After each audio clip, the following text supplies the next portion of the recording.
자, 오늘은 신앙과 권력이라는 어찌 보면 가장 거대한 두 힘이 정면으로 충돌했던 역사 속 한 장면으로 들어가 보려 합니다. 바로 사도 바오로와 로마 황제 네로, 그들의 운명적인 마지막 날들에 대한 이야기죠. 대체 어떻게 한 사람의 신념이 당시 세상에서 가장 강력했던 황제에게 맞설 수 있었을까요? 그 답을 찾으려면요. 먼저 이 이야기의 중심인물, 바오로가 과연 어떤 사람이었는지부터 알아봐야 합니다. 바오로. 이름부터가 참 재밌습니다. 히브리어로는 휴식, 라틴어로는 온건함을 뜻하는데 이게 다가 아니에요. 나팔 소리, 나 경이롭게 선택된 자 같은 아주 상반된 뜻도 함께 가지고 있었거든요. 그러니까 이름에서부터 벌써 그가 단순히 한 가지 모습으로 정의할 수 없는 아주 복합적인 인물이었음을 짐작할 수 있는 거죠. 실제로 초기 기록들을 보면 그를 설명하는 6가지 특징이 나오는데요.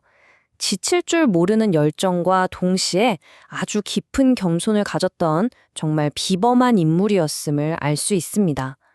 그리고 바로 이런 점들이 그를 결국 로마 제국이라는 거대한 힘과 부딪히게 만들었던 겁니다. 자, 이제 무대는 제국의 심장부, 네로 황제의 궁정으로 옮겨갑니다. 바오로의 영향력이 글쎄요, 황제의 코앞까지, 최측근들에게까지 미치게 된 거죠. 심지어 몇몇은 개종까지 했으니까요.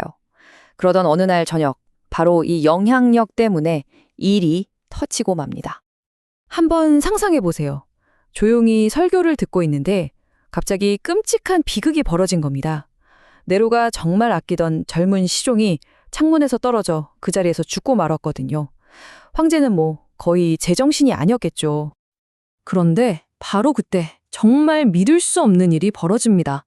바오로가 기적을 행한 거죠. 죽었던 그 젊은이를 다시 살려낸 겁니다. 멀쩡하게요. 이걸 본 네로 얼마나 놀랐겠어요. 경악해서 묻습니다. 대체 누가, 어떤 힘이 이런 일을 할 수 있단 말이냐? 여기서 정말 중요한 장면이 나와요.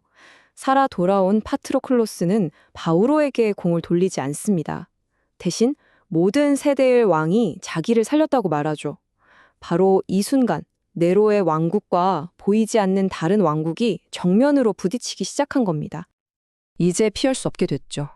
이건 그냥 단순한 다툼이 아니에요. 완전히 다른 두 세계의 충돌인 거죠. 네로 입장에서 생각해 보세요. 바오로는 이제 성인이나 그런 사람이 아닌 겁니다. 자기 병사들, 자기 백성들을 빼내서 다른 왕한테 바치는 한마디로 반역자, 경쟁자로 보이기 시작한 거죠. 네로의 분노가 느껴지시나요? 네가 뭔데 내 병사들을 빼돌려서 네 왕한테 보내느냐 이 말이죠. 이건 거의 선전포고나 다름없어요. 자, 그런데 바오로의 대답도 만만치 않습니다. 변명하거나 부인하지 않아요. 오히려 스케일을 확 키워버리죠.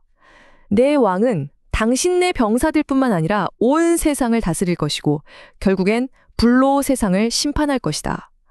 와, 이건 네로의 권력 같은 건 비교도 안 되는 훨씬 더 거대한 힘에 대해 이야기하는 거잖아요. 세상이 불로 심판받는다. 이 말이 결정타였습니다. 네로의 분노가 그야말로 폭발해버린 거죠. 이건 황제에 대한 정면 도전, 반역죄다. 결국 사형이 선고됩니다. 그런데 기록을 보면 바오로는 죽으러 가는 사람 같지가 않아요. 오히려 마지막까지 스승이자 지도자로서의 모습을 잃지 않죠. 자기를 데려가는 병사들을 개종시키고 제자에게는 곧 돌아오겠다는 약속까지 하고 끝까지 흔들림이 없었던 겁니다. 그리고 마침내 형이 집행됩니다. 하지만 여기서 이야기가 끝났다면 우리가 오늘 이 이야기를 하고 있지 않겠죠? 기록에 따르면 그의 죽음은 모든 것의 시작이었습니다. 정말 기이하고 초자연적인 사건들이 연이어 터져나오기 시작하거든요. 기록에 묘사된 장면은 정말이지 놀랍습니다.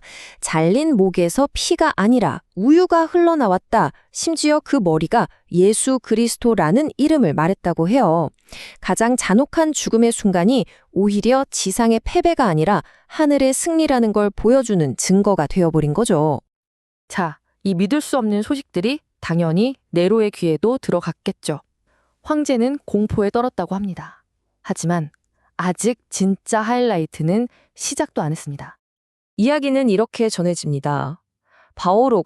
죽은 바오로가 약속대로 네로 앞에 나타났다고요.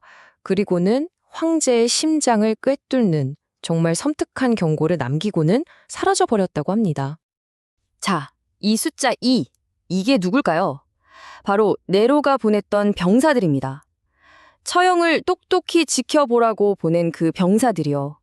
그런데 이 사람들이 다음 날 아침에 바오로의 무덤에 가봤더니 글쎄, 죽었던 바오로가 제자들과 함께 서 있더라는 겁니다. 이걸 본 병사들이 어떻게 했을까요? 바로 그 자리에서 무릎 꿇고 세리를 청했다고 해요.